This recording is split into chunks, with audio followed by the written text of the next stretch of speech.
हल्द्वानी से इस वक्त की बड़ी खबर। सामाजिक कार्यकर्ताओं और युवाओं के साथ कथित पुलिस दुर्व्यवहार, कार्यप्रणाली पर सवाल और लोकतांत्रिक अधिकारों के हनन जैसे गंभीर मुद्दों को लेकर आज हल्द्वानी में विधायक सुमित हृदेश ने एक अहम प्रेस वार्ता की। इस प्रेस वार्ता में विधायक सुमित हृदेश के साथ जनप्रतिनिधि, सामाजिक कार्यकर्ता और पीड़ित परिवार भी मौजूद रहे। सभी ने एक सुर में हालिया घटनाओं पर गहरी चिंता जताते हुए पुलिस प्रशासन की कार्यशैली पर गंभीर सवाल खड़े किए। विधायक सुमित हृदेश ने साफ कहा कि लोकतंत्र में शांतिपूर्ण प्रदर्शन करना हर नागरिक का मौलिक अधिकार है, लेकिन जिस तरह युवाओं और सामाजिक कार्यकर्ताओं के साथ कथित दुर्व्यवहार हुआ है वो बेहद दुर्भाग्यपूर्ण और चिंताजनक है।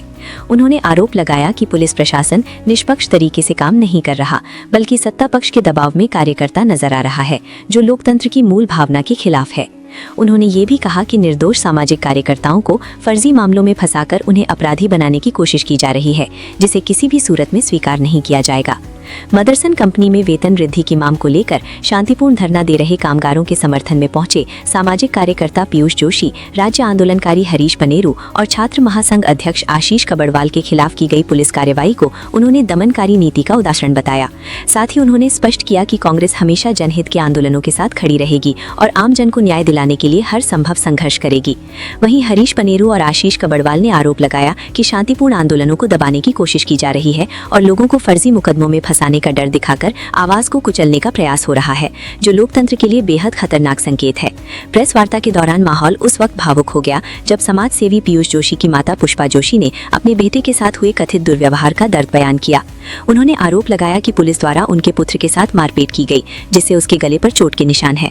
इतना ही नहीं, उसे गंभीर मामलों में फंसाने और जान से मारने की धमकियां भी दी जा रही हैं। उन्होंने कहा कि पूरा परिवार भय के साए में जीने को मजबूर है। पीयूष जोशी की बहनों ने भी पुलिस द्वारा लगातार प्रताड़ना और दबाव बनाए जाने के आरोप लगाए। अब सवाल ये है, क्या लोकतंत्र में आवाज उठाना अपराध बनता जा रहा है और क्या सिस्टम के खिलाफ बोलने वालों को इसी तरह दबाया जाएगा? नहीं, देखिए, विपक्ष का नेतृत्व जब गया वहाँ पे, अब ये आशीष कबड़वाल जो है महासंघ का अध्यक्ष भी, इसके क्षेत्र का मैटर भी है।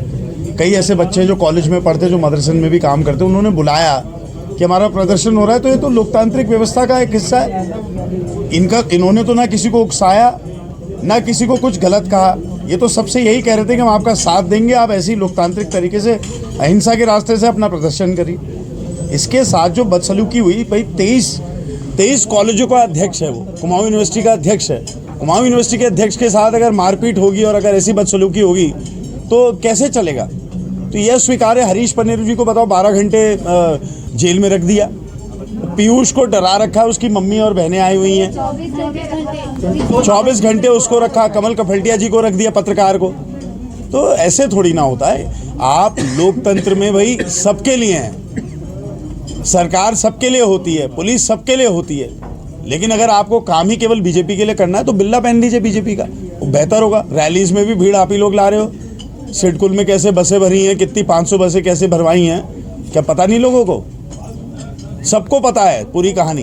क्या प्रशासन और पुलिस कैसे अनुषांगिक संगठन बनके सरकार का कार्य कर रहा है, और आम इंसान को पहाड़ के लिए जो सोच रख रहे हैं, चाहे आशीष हो अपने क्षेत्र के लिए सोच रख रहा है, चाहे पनेरू जी हो जो कि लगातार धरने प्रदर्शनों में हम लोग भी संघर्ष में रहते हैं, चाहे ये परिवार देखिए आप, महिला आरक्षण बिल की आप बात कर रहे हैं, भयभीत होकर यहाँ पर आए हैं, भय के डर के साए में जी रहे हैं। तो डरा धमका कर कहाँ से फिर लोकतंत्र की कोई व्यवस्था बची है?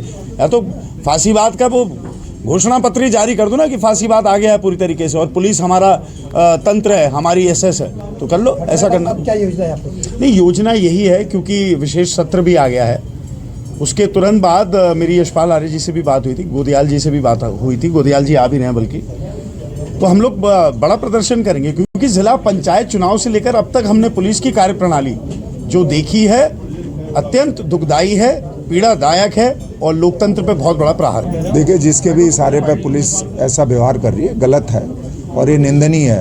हम स्वतंत्रता संग्राम सेनानी की श्रेणी में राज्य सरकार हमको मानती है, हम राज्य आंदोलनकारी हैं। तो एक राज्य बनाने वाले लोगों के ऊपर अगर ऐसा व्यवहार किया जाएगा तो मुझे लगता है ठीक नहीं है, देवभूमि की संस्कृति के अनुरूप नहीं है।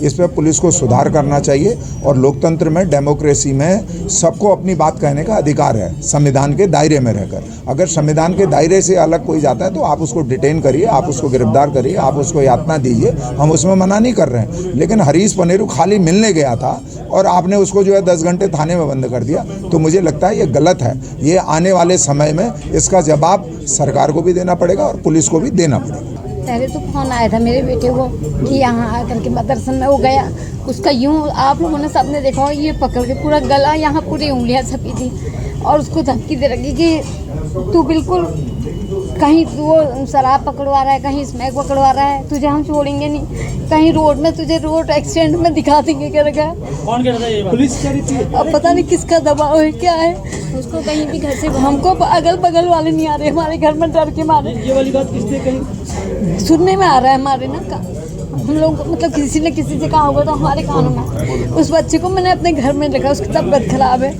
उसको किसी के घर में रख रखा डर के मारे। हम तो इतने डरे हुए हैं, मैं कुछ कह नहीं सकती। तो अभी क्या स्थिति है? अभी आपके घर के आसपास गश्त हो रही है। कल शाम गश्त तो रोज हो रही है। कल रेगुलर पुलिस आई हुई थी रात में, वो एक नोटिस भी देके गई थी हमें घर पे। और पीयूष भैया को भी हम लोगों ने, अभी उनकी रेगुलर हेल्थ चेकअप चल रहा है, हेल्थ की वजह से हमने उन्हें अदर कहीं बाहर रखा हुआ है। लेकिन ये था कि मदरसन का जो था, पीयूष भैया किसी ना सामाजिक कार्यकर्ता के रूप में रहे हैं, वो किसी पार्टी से लिंक नहीं है।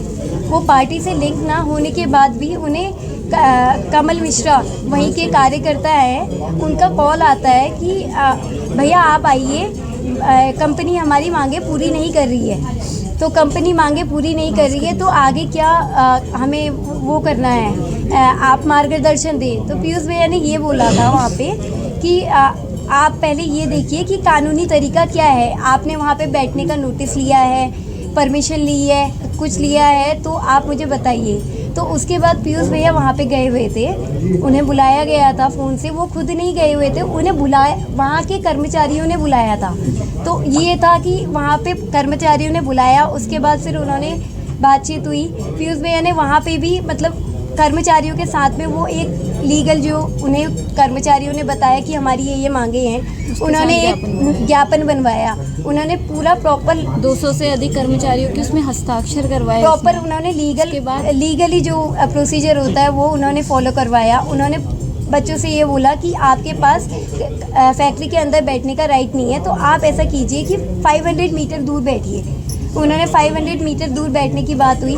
उसके बाद उतने में ही उन्होंने, पुलिस में कोई कर्मचारी थे, उन्होंने ये बोला कि पीयूष भैया ने ये बोला कि आप फैक्ट्री के अगेंस्ट आप नहीं बोल सकते, क्योंकि जो ये आपका जियो है, जियो मेरे पास फ़ोन पे भी है अभी, तो जो आपका ये है क्या कहते हैं, राजस्थान सरकार ने जो आपका जियो वो करा है, इम्प्लीमेंट करा है, वेजेस इंक्रीज़ करे हैं, तो वेजेस जो इंक्रीज़ कर रहे हैं तो वो इम्प्लीमेंटेशन हमारी सरकार करेगी यहाँ पे। तो इसमें आप फैक्ट्री को, आपका ये नहीं है कि आप उग्र हो जाए, फैक्ट्री को आग लगा दें, ये कर दे वो कर दे। आप फैक्ट्री को कुछ नहीं, आप मेनली आप सरकार से ये बोलिए कि आप अपना जियो पास करवाइए। ठीक। अच्छा, आपने नोटिस की बात कही कि कल एक नोटिस आपको मिला है, क्या नोटिस मिला है? उसमें उन्होंने ये लिखा हुआ है कि आप हमारी उसमें पुलिस जो इंक्वायरी है आप उसमें हमारा समर्थन कीजिए और अपना फ़ोन हमें जब्त करवाइए। उससे पहले की घटना ये है ना भैया, मैं कोर्ट परिसर में थी, पुलिस का मेरे ऊपर इतना प्रेशर था कि उसका फ़ोन दो, उसको आप, अभी तो आपने, वो कोई क्रिमिनल तो नहीं है, ये आप सब लोग यहाँ पे काफ़ी साल से रह रहे हैं, आप लोग सब जानते हैं, हमेशा वो एक सामाजिक कार्यकर्ता है, कोई ऐसा अभी वो नेता भी नहीं है। जनधारा उत्तराखंड, पहाड़ की आवाज, जनता की धार। हमारा उद्देश्य है बिगड़ी हुई सामाजिक परिस्थितियों को पटरी पर लाना और हर पहाड़ी की बात को जन जन तक पहुंचाना। ये सिर्फ एक न्यूज चैनल नहीं, बल्कि आपकी आवाज है, आपकी हिम्मत, हमारा हौसला है। तो हमारे इस जन जागरण अभियान से जुड़िए, लाइक करें, सब्सक्राइब करें, कमेंट करें और अगर पसंद आए तो शेयर जरूर करें, क्योंकि जनधारा उत्तराखंड, जनता की बात।